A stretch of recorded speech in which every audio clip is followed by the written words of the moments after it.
কংসাবতী নদীতে স্নান করতে এসে তলিয়ে নিখোঁজ এক যুবক। বৃহস্পতিবার ঘটনাটি ঘটে পুরুলিয়া টামনা থানার অন্তর্গত শিমুলিয়া গ্রাম সংলগ্ন কাঁসাই নদীতে। নিখোঁজ যুবকের নাম বিকাশ দাস। পুরুলিয়া জেলা স্কুলের ১০ম শ্রেণীর ছাত্র সে। বাড়ি পুরুলিয়া শহরের চিরাবাড়ি এলাকায়।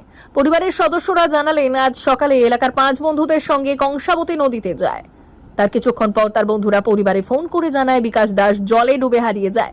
এরপরই পরিবারের লোকজন ছুটে আসে ঘটনাস্থলে। খবর পেয়ে পুলিশ ও বিপর্যয় মোকাবিলা দপ্তরের টিম ঘটনাস্থলে পৌঁছে যুবকের খোঁজ শুরু করে। 3 ঘন্টা পেরিয়ে গেলেও যুবকের কোনো খোঁজ মেলেনি। ঘটনায় কান্নায় ভেঙে পড়েছে নিখোঁজ যুবকের পরিবার।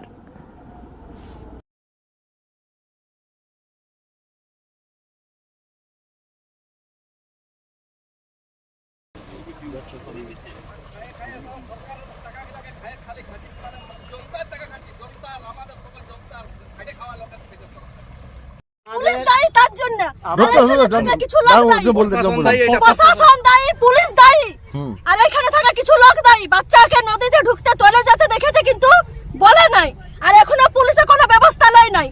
বারবার বলছে যে কখন এসেছিল? কোনো ডুবুরি নাই, কোনো প্রশাসন নাই, প্রশাসন নীরব দেখছে। আপনার নাম?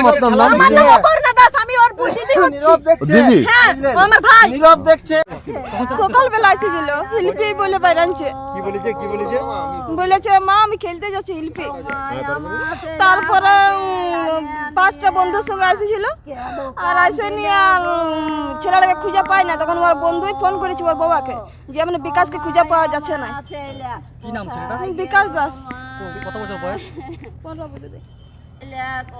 আর বছর মাধ্যমিক দেবে। কোন স্কুলে পড়ে? জেলা স্কুলে। তারপর পুলিশ এসেছে? হ্যাঁ, পুলিশ এসেছে, কোনো খোঁজ খবর নাই ওদের। আমার বাসুরের ছেলে। এই যে কাঁসাই নদীতে হারিয়ে গেছে, ওটা জানলেন কিভাবে? ওর বন্ধুই ফোন করেছিল ওর বাবাকে কি বলছে? যে বিকাশকে খুঁজে পাওয়া যাচ্ছে না। ওরা বলেছিল কাঁসাই ও তো ব্যাগ আছে ফেলা, মোবাইল আছে ফেলা, চপ্পল আছে ফেলা। ওখানে পড়েছিল। আগেটাই। আপনার কি নাম? আমার নাম বেবি দাস।